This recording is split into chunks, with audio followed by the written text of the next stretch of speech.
নমস্কার, আমি doctor Manojendra Narayan Bhattacharya, consultant ENT head and neck surgeon.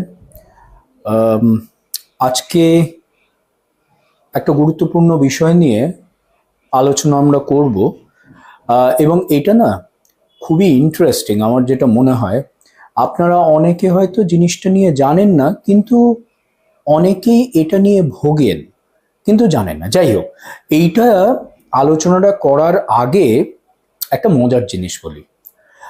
আজকে আমাদের অনেক জায়গাতেই এই ফ্ল্যাট হয়ে যাওয়ার জন্যে অনেক সময় হয় না যে প্রতিবেশীর সঙ্গে, পার্টিকুলারলি ওপরের ফ্ল্যাটে যারা থাকেন তাদের সঙ্গে অনেক সময় ঝামেলা ঝগড়া হয়। তার একটি প্রধান কারণ কি জানেন?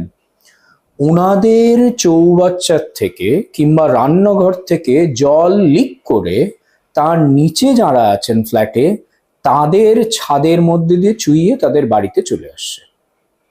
হয়েছে তো? আপনারা যারা দেখছেন তাদের মধ্যে তো অনেকেরই হয়েছে। তার মানে কি, ওপরের ফ্ল্যাটে যে জলটা, সেইটা ওপরের মেঝে অর্থাৎ তলার ফ্ল্যাটে যারা আছে তাদের ছাদ, সেইটার মাঝখান দিয়ে কোনো একটা ভাবে জলটা এসে নিয়ে তলার ফ্ল্যাটের মধ্যে ঢুকে যাচ্ছে। আপনারা তো অবাক হয়ে যাচ্ছেন যে এইটার সঙ্গে আবার ডাক্তারির সম্পর্ক কি আছে। আমাদের নাকের যে ছাদ এবং ব্রেনের যে মেঝে, এই দুটো কিন্তু এক। এটা আপনাদের বুঝতে হবে। নাকটা যেটা আমাদের ভেতরে, এই নাসিকা গহ্বর কিংবা নেজাল ক্যাভিটি, এর মধ্যে যদি আমরা ঢুকে নিয়ে তার যে ওপর দিকে তাকাই, যদি যে ছাদটা যেটা দেখব, সেটা কিন্তু একটা পার্টিশন, যেটা কিনা ওপরে যে ব্রেনটা আছে এবং নাকের সঙ্গে একটা পার্টিশন। অনেক সময় কি হয় না, এই যে পার্টিশনটা আছে তার মধ্যে এমনিতেই কিছু উইক স্পটস থাকে, দুর্বল কিছু কিছু জায়গা থাকে। এই পার্টিশনটা কিন্তু একেবারে হাড় দিয়েই তৈরি।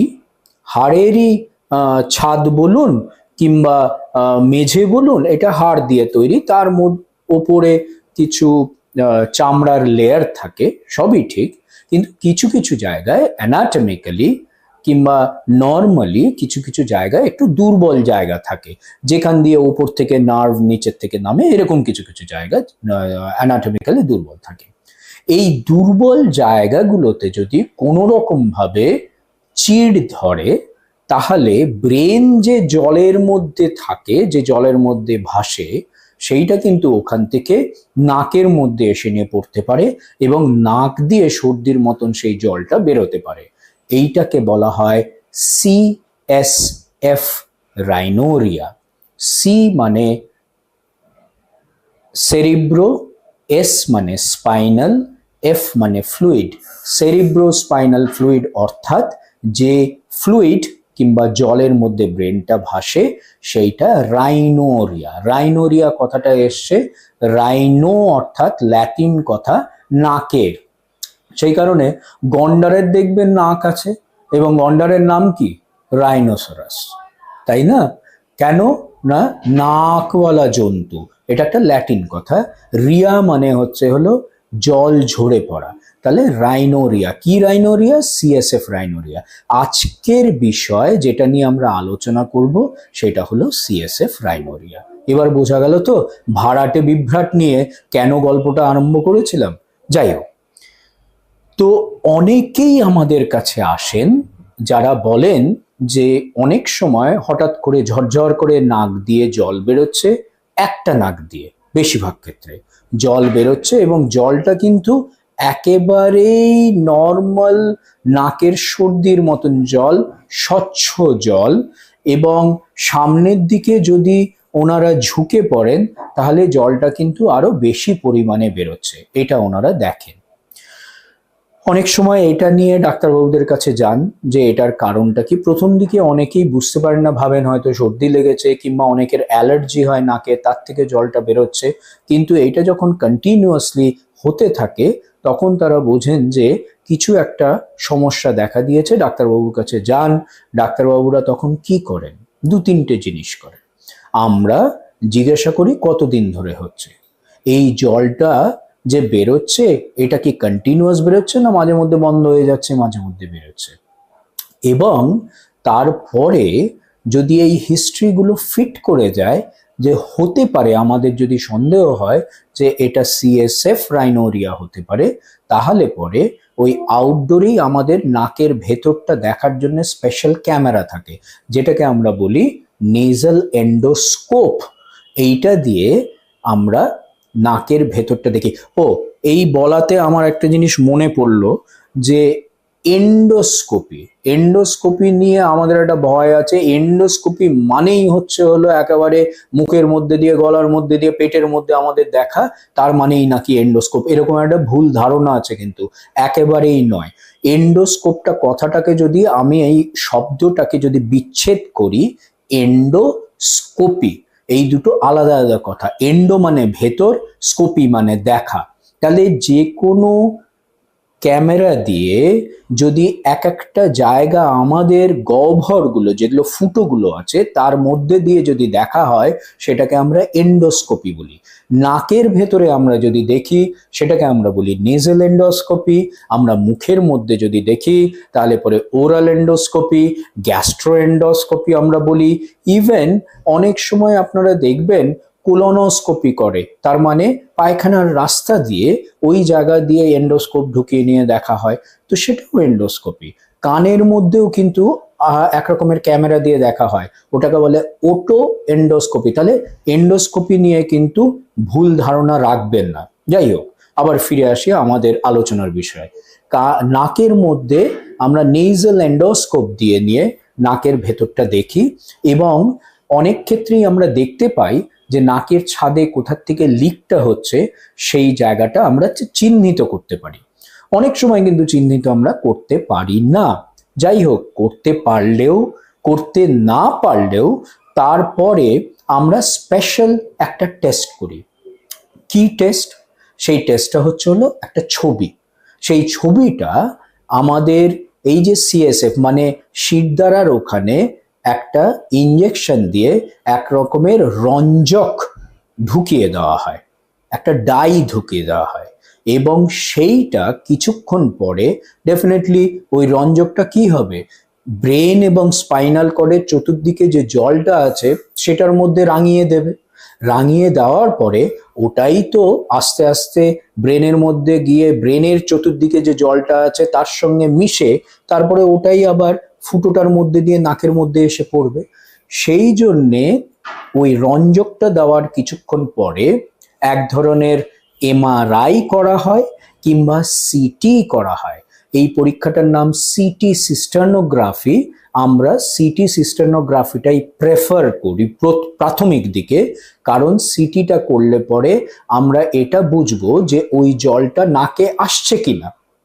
সেটা আমরা এমআরআইও বুঝতে পারবো, কিন্তু সিটিতে যেটা অ্যাডেড আমাদের আরো ইনফরমেশন, যে তথ্য আমাদের দেবে, সেটা হচ্ছে হলো যে হাড়ের কোন জায়গাটা চিড় ধরেছে, এটা কিন্তু সিটিতে ভালো বোঝা যায়। হাড়ের ছবি সিটিতে ভালো বোঝা যায়, এমআরআই অত ভালো বোঝা যায় না। সেই জন্য যদি একটা টেস্ট করতে হয় তাহলে সিটি সিস্টার্নোগ্রাফি করে নিয়ে আমরা মোটামুটি একটা ধারণা করে নিতে পারি যে এক্স্যাক্ট লোকেশনটা কোথায়, যে জায়গাটায় চিটটা ধরেছে এবং জলটা আসছে কিনা।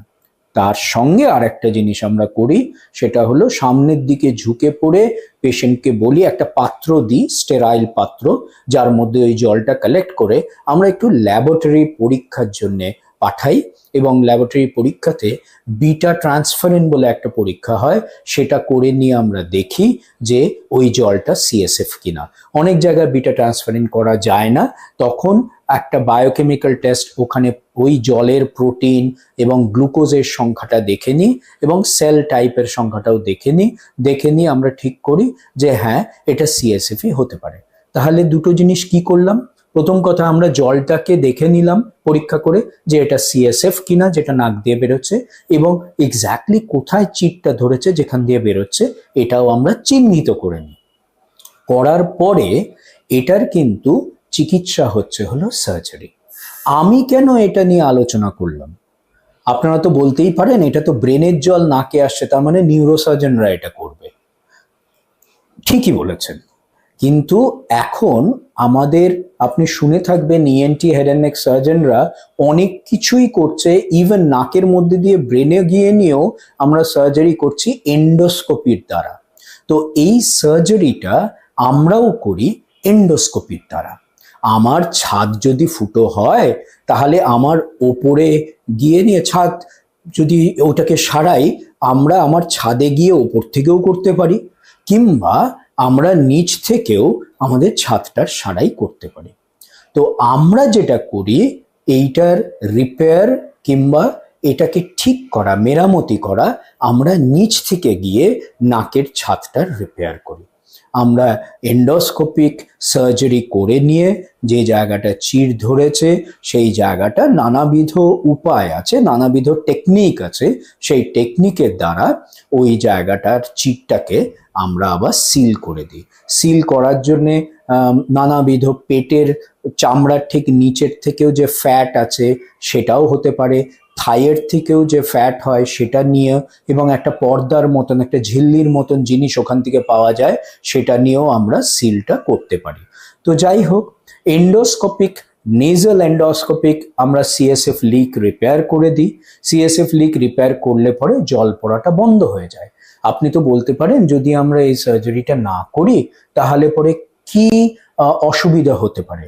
সবচেয়ে বড় অসুবিধা হলো এই কানেকশনটা যেটা ব্রেনের সঙ্গে নাকের হয়ে আছে, সেই কানেকশনটার জন্যে অনেক ক্ষেত্রে রিপিটেডলি নাক থেকে ইনফেকশন ব্রেনে চলে যায় এবং বারংবার মেনিনজাইটিস হতে পারে। মেনিনজাইটিস রোগটার নাম তো শুনেছেন, সেটা ব্রেনের যে ওপরের পর্দা বা ঝিল্লি যেটা আছে সেইটার ইনফেকশন। ওটা একেবারেই কাম্য নয়, ওটা একেবারেই ঠিক নয়। সেই কারণে এই সিএসএফ লিক রিপেয়ার যদি হয় সবসময়ই ওটার চিকিৎসা তো প্রয়োজনীয়। অনেক ক্ষেত্রে ওটা স্পন্টেনিয়াসলি নিজের থেকেই বন্ধ হয়ে যায়। কপাল ভালো থাকলে নিজের থেকে যদি বন্ধ হয় তাহলে তো ভালো, আর যদি বন্ধ না হয় তাহলে সার্জিক্যালি যেরকম বললাম সেইভাবে আমাদের বন্ধ করতে হয়। আপনি তো জিজ্ঞাসা করতেই পারেন এটা হয় কেন। হয় কেন অনেক ক্ষেত্রেই আমরা কারণটা জানি না, কিন্তু বললাম যে যেখানে উইক জায়গাগুলো আছে সেইখান দিয়ে ওই জলটা বেরিয়ে আসতে পারে, এই চিটটা ধরতে পারে।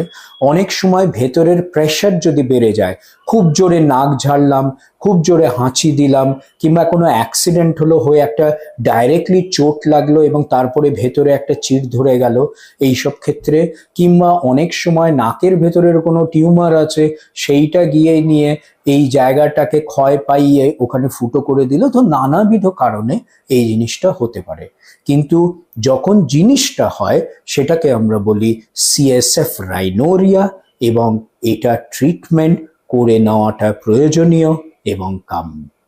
নমস্কার।